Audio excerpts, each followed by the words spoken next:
La caridad que se predica desde los altares no libera conciencias, construye obediencia, administra culpa y consolida poder sobre la necesidad humana. La escena inicial es conocida y repetida hasta el cansancio. Un púlpito elevado, un discurso que invoca al pobre como figura sagrada, una exhortación a dar, a renunciar, a sacrificar lo poco que se tiene en nombre de una promesa invisible.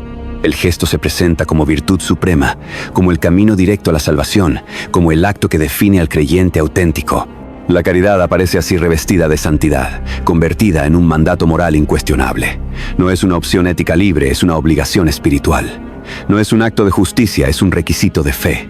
Desde ese primer momento, la caridad deja de ser un puente humano y se transforma en una herramienta de control.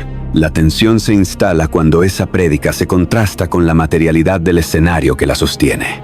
Oro, mármol, tierras, edificios monumentales, cuentas bancarias, inversiones financieras, obras de arte incalculables. La institución que exige desprendimiento vive rodeada de acumulación. La que glorifica la pobreza administra riqueza. La que exalta la humildad construye jerarquías blindadas por el lujo. Esta contradicción no es accidental ni reciente. Es estructural, histórica y sistemática. Se repite desde la consolidación del poder eclesiástico en la Edad Media hasta los modelos contemporáneos de administración religiosa global.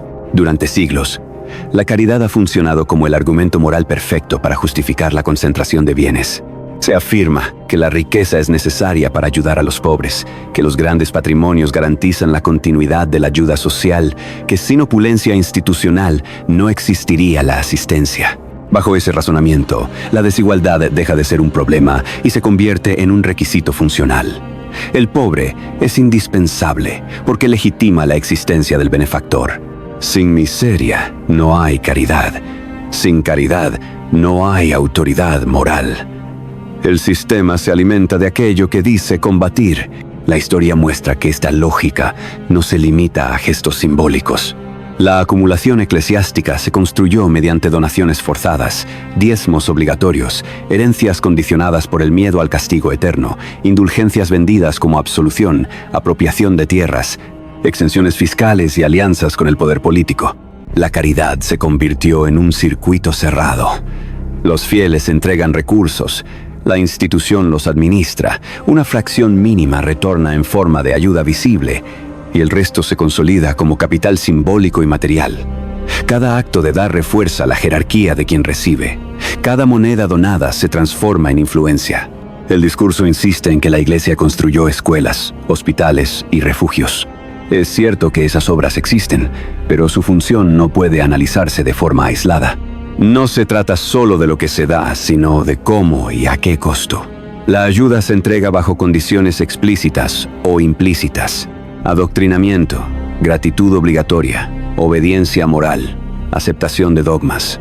La caridad no emancipa al beneficiario, lo convierte en receptor permanente. No modifica las estructuras que generan pobreza, las administra para perpetuarse. Allí donde la justicia social cuestionaría el sistema, la caridad religiosa lo decora, la tensión se profundiza cuando se compara este modelo con la ética secular contemporánea. Organizaciones laicas, cooperativas, redes comunitarias y proyectos sociales funcionan sin promesas de salvación ni amenazas de condena. Su motivación no nace del miedo al infierno, ni del deseo de recompensa celestial, sino del reconocimiento racional de la dignidad humana y la interdependencia social. Estas iniciativas operan con transparencia, con límites claros al enriquecimiento institucional, con mecanismos de control público. No necesitan templos dorados para ejercer solidaridad. No requieren jerarquías sagradas para organizar ayuda. Su existencia demuestra que la caridad religiosa no es la única ni la más eficaz forma de aliviar el sufrimiento. Sin embargo, el relato dominante insiste en que la riqueza eclesiástica es un mal necesario. Se afirma que es preferible una iglesia rica que ayude a los pobres antes que una iglesia pobre incapaz de hacerlo. Esta frase, repetida como dogma, encierra una trampa lógica. asume que la acumulación es condición indispensable para la solidaridad, cuando la evidencia histórica muestra lo contrario. La mayor parte de la riqueza institucional no se destina a la erradicación de la pobreza, sino a su propia conservación. Mantenimiento de estructuras, expansión territorial, sostenimiento de jerarquías, inversión financiera.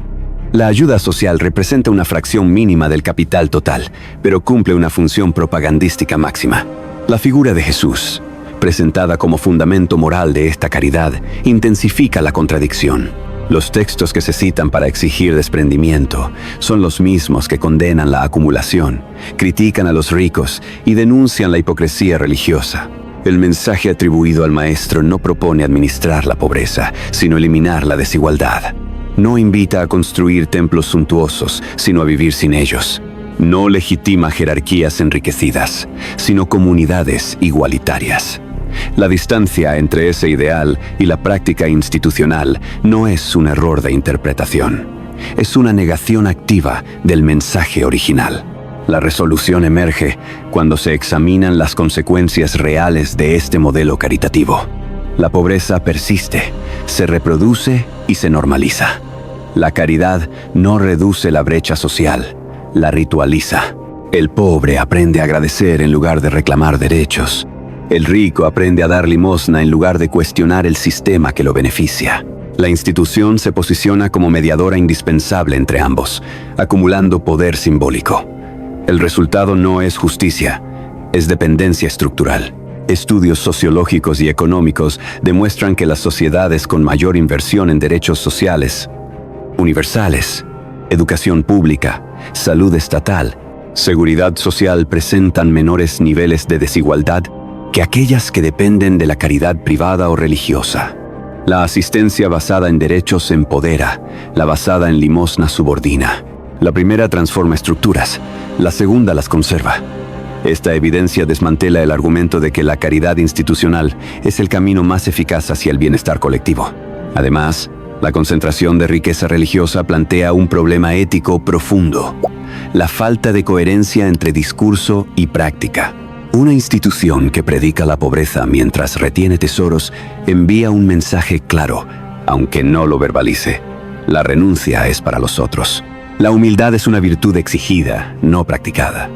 La fe se convierte en una transacción desigual donde unos entregan sacrificio y otros administran beneficios. Esta asimetría no es espiritual, es política. La caridad en este contexto funciona como anestesia moral.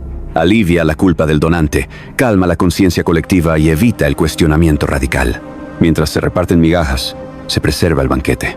Mientras se bendice la pobreza, se blinda la riqueza. La institución se presenta como solución cuando en realidad es parte del problema.